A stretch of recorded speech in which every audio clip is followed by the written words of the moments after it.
Patuloy ang konsultasyon ng Commission on Elections sa mga stakeholder kaugnay ng pagdaraos ng Bangsamoro parliamentary elections. Sa ngayon kasi ay hinihintay pa ang paglagda ni BARM Chief Minister Abdul Rauf Makakwa sa itinasang panukala para sa redistricting law na kailangan para matuloy ang halalan. Si Trisha Aragon ng PTV Cotabato sa sentro ng balita.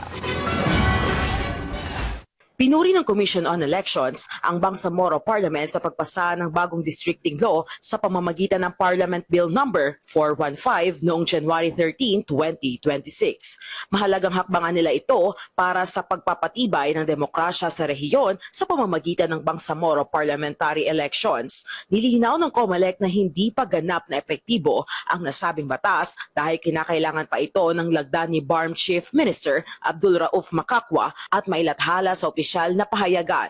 Sa isinagawang stakeholders briefing, aminado si COMELEC Chairperson Attorney Erwin George Garcia na mayroong malalaking legal at operasyonal na issue sa pagdaraos ng halalan sa BARM sa March 30, 2026. Na ang namamahala ay resulta ng isang maayos, fair na eleksyon. Yun po lagi pinagmamalaki natin.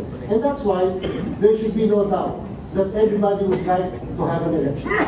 And again, at least nakabungbuo ang consensus that the election should happen in 2026 at all costs. Ipinaalala rin ng COMELEC na mayroong desisyon ng Korte Suprema na nagbabawal sa redistricting 120 araw bago ang halalan. Tinukoy din ng COMELEC na ang Kongreso lamang ang mayroong kapangyarihang magtakda ng petsa ng halalan at hindi ang COMELEC, Bangsamoro Parliament o maging ang Korte Suprema. Tatandaan niyo po, walang kapangyarihan si Bangsamoro, walang kapangyarihan si COMELEC. At with all due respect, kahit po ang Korte Suprema ay walang kapangyarihan mag-fix ng date ng isang eleksyon. Only Congress of the Constitution ang may kapangyarihan na mag-fix ng date ng isang halalan. Wala rin po si COMELEC. Sa kasalukuyan, wala pa ring pinal na desisyon kung muling magpapaliban ang Bangsamoro parliamentary elections. Ayon sa COMELEC, patuloy ang kanilang ginagawang konsultasyon sa lahat ng stakeholders. Patuloy pa ring tututukan ang mga susunod na desisyon kaugnay sa kauna-unahang Bangsamoro parliamentary elections.